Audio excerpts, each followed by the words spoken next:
Sembla un nen, però té el cervell d'un adult i és el detectiu Conan.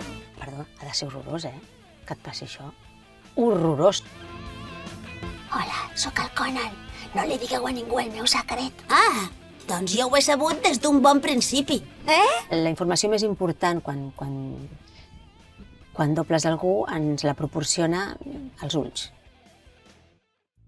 I doblar-lo per mi és fàcil, és molt fàcil. No tinc res en comú amb ell, però sí que el porto com molt... El tinc molt integrat. Vinga, nois, investigueu amb mi. Així que, voleu més capítols? Ai, sí, moltes gràcies! Jo que estic des del capítol 0 i ara que estem a punt d'arribar al 1000, que això és molt fort, 1000 episodis, no m'havia passat mai a la vida. Ostres, en Shinichi! I per què no ha vingut ja resolt el cas aquí, en comptes de parlar tant per telèfon? La Ran és revolucionària.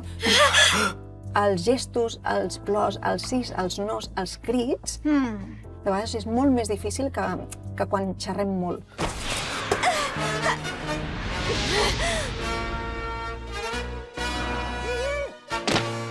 No hi podràs anar fins que estiguis del tot recuperat.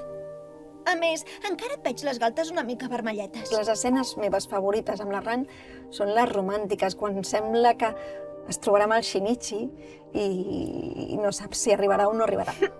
Espera't, veure els cirerers florits m'ha fet pensar en la primera vegada que vaig veure en Shinichi.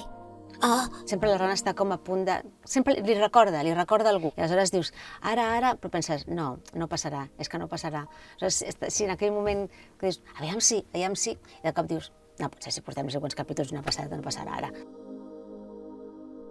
També he doblat a la Momoko, a la Màgica Doremi, la Ranma noia, Ranma, infinits animes he doblat i a més és una de les meves coses preferides, doblar anime. Escolta, pare, vols dir que no hauries de deixar de beure i menjar una I mica? la Gassa és un personatge, vull dir que sí, com el veus que es crea així com molt sèrio i porta aquest bigoti que quasi s'assembla molt al meu, el que passa que ell el té més blanc que jo. A veure... I ara on, Ikomaika? Això és el dialecte de Gifu. És més aviat un personatge alegre, té gràcia, té enginy. Ah, hola, Agassa. Nois, el senyor Tawayama és amic meu de fa molts anys. De vegades, fins i tot amb els nous personatges de detectius i tot això, doncs els hi fa broma perquè, doncs, diguem-ne que, no sé, es posin una mica en marxa també, no? Ja m'ho pensava. Amb aquest truc era impossible matar-lo. A mi una cosa que m'atrau del Shinichi és que és un tio que li agrada molt la seva feina, s'implica molt i es menja molt el coco. Prou! Com t'ho he de dir, que no interfereixis en les investigacions? És un personatge que m'acompanya des de gairebé fa 30 anys. La veritat sempre s'acaba sabent. Sembla un nen, però té el cervell d'un adult. I és el detectiu Conan! Això és el que estan esperant sempre. Soc la Ran Mouri i estic enamorada d'en Shinichi. El tornaré a veure? No us podeu perdre cap episodi del detectiu Conan.